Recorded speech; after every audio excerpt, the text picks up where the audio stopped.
Hello boxing fans, Chris here from cnboxing.co.uk. Yep, it's Friday, which can only mean one thing. It's time for the weekly news report. And we start this week with the news that Matchroom and American company Performance Group has made some boxing history with the first ever $1 billion TV deal for boxing. This means that Sky Sports will now show up to 16 live shows a year from the US. But in other news, Hughie Fury remains confident that he could beat Anthony Joshua despite his first defeat. Now, you may remember that Fury went to war with Joseph Parker before, obviously, Parker took on Joshua, and he lost a controversial judge's decision. Me personally, I think he won the fight by at least 2 rounds. If you have missed the fight, it is on this channel somewhere. If you go to boxing highlights, you'll find it there. But anyway, I digress. So he lost to Joseph Parker on points, and he still firmly believes that he can beat and Joshua, and he's warned the unified heavyweight champion to overlooking at his peril. Now, I'm not saying Hughie can't get back into the world title picture because he can. There's no ifs, buts, or maybe about that. He's a very good fighter, possibly even better than his cousin Tyson. But I can't see him fighting Joshua anytime soon, because Joshua is concentrating on probably the Wilder fight, or possibly a fight with Povetkin. So I think Fury will be better off possibly looking to fight for the international or intercontinental belts, and then start making noise about Joshua. But personally, that would make more sense. But we will have to wait and see. Unfortunately, a bit of sad news broke this week. Former Olympian and promising Professor Bradley Saunders has had to announce his retirement from boxing. Unfortunately, Saunders has been suffering with a number of injuries over the past few years, including a number of hand and eye injuries, and this week he announced he's retired from the sport because of those injuries. I wish him well in whatever he decides to do after boxing. I have no doubt that he will stay involved in some way, whether it's training, opening up his own gym, who knows. But I wish him well in whatever he decides to do next. In other news, Amir Khan wants another fight in September before the big domestic fight everyone wants to see, which of course is Kell versus Brook. And Khan is claiming that he can shut Kell Brook up. Now, there's no question this is going to be a big fight, but it should have happened 2 or 3 years ago when both men were at their peak. I mean, it's still going to be a good fight. If you remember when Khan came back against Paul Lagacco in April, the pain nearly came to blows after the fight in Khan's post-fight interview. But it's a fight that should have happened by now. But when it does happen, it's gonna be a good one. Staying with HAYEMAKER, he says that he wants to create a lasting legacy as he comes to the end of his boxing career. But like I've just said, he is aiming to fight again in September, and at the moment he is still weighing up his options.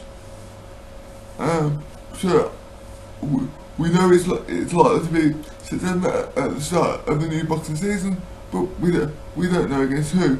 But he's saying that he wants to be in really big fights, so that he can leave a lasting legacy on boxing. But he's already got a pretty decent legacy in the world of boxing. He's a two-weight world champion. He's an Olympic silver medalist. Yeah. So he's kind of really having to prove it already.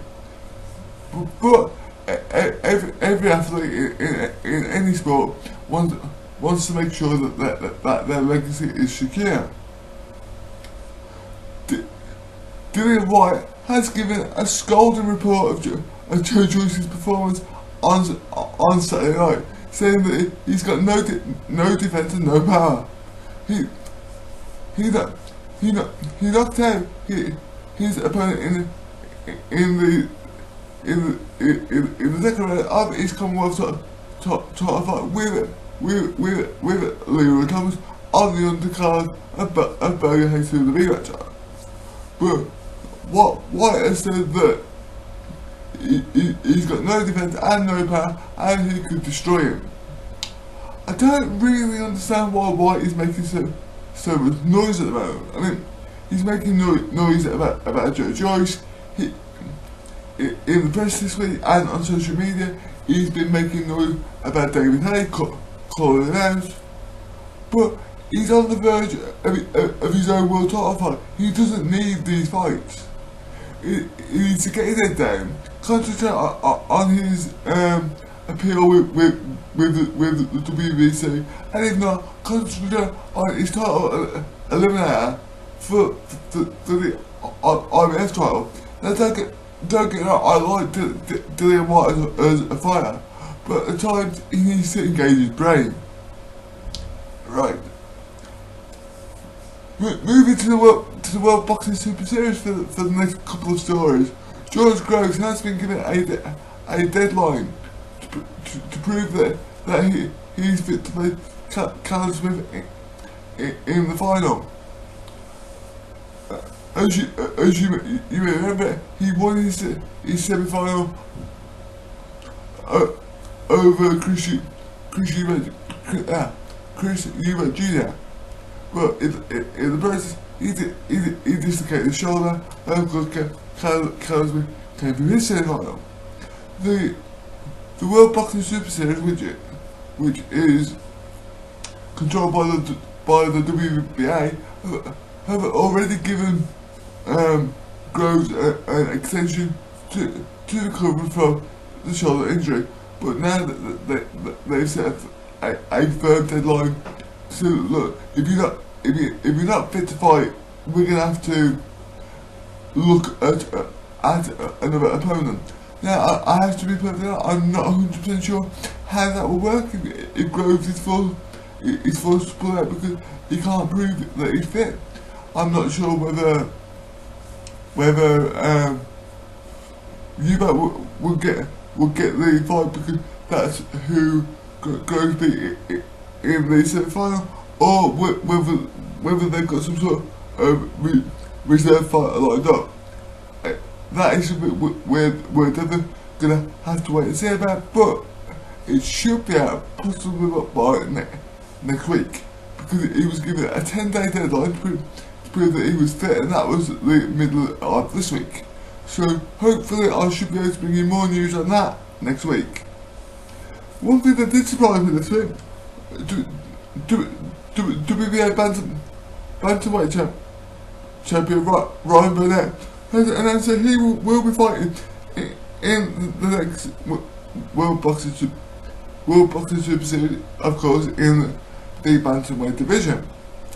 Now, before we get the fight champion will be entering the tournament, but that is what surprised me. I thought he would look to unify the division again, and then possibly look at something like the World Boxing Super Series further down the line. But I do believe he is one of the best in the world at bantamweight at the moment, and this will put him on a world stage for every one of his next fights. As he's going to be fighting the best in the world, and he's going to be forced to put his world title up at the same time. So it could be good. It could be good for his profile. We end this week, of course, with Bellew Hay 2. It turned out to be revenge. Sorry, it turned out to be repeat as Bellew knocked out Hay in the fifth round, quite frankly, in style. And Hay just looked a shell of the fighter he once was. And his former trainer, Adam Booth, has come out this week and said that he shouldn't have even been in the ring on Saturday night. He should have even taken the first fight. He was quite scolded in his assessment of David Hayes' career choices, and to me, I have to agree with him. Because, okay, let's rewind the best part of 2 years. David Hay came back. He fought two guys that even a journeyman could knock out, and then jumped into the fight with Bellew. And then we had all the big build-up about I'm going to knock him out, I'm going to do this, I'm going to do that. His Achilles went in the first fight, not his fault, which eventually led to him being stopped in the 11th. Then, of course, that would be enough for most fighters to call it a day, especially fighters that have achieved what he has achieved in his career.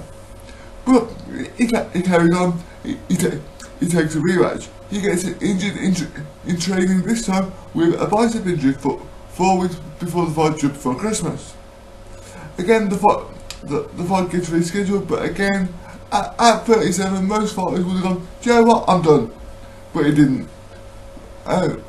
Even in his post-fight interview on Saturday night, he was very gracious in defeat. You have to give him credit for that. But when he was asked about retirement, he refused to be drawn on the question. But I think he's doing himself physical damage, but he's also doing his own reputation and legacy damage if he does continue to fight. I have done a blog post on whether this is indeed the end for the Hayemaker, and I will put the link in the description for you guys to check out. Right, I think that you guys all caught up with everything going on in the world of boxing. Please don't forget to like, share and subscribe to my YouTube channel. If you've got any questions about boxing, leave them in the comment section, and I will do my best to get back to you. Or you can get in touch with me via my website, Facebook or Twitter. All the links are in the description, and I will speak to you guys next week. Have a good one.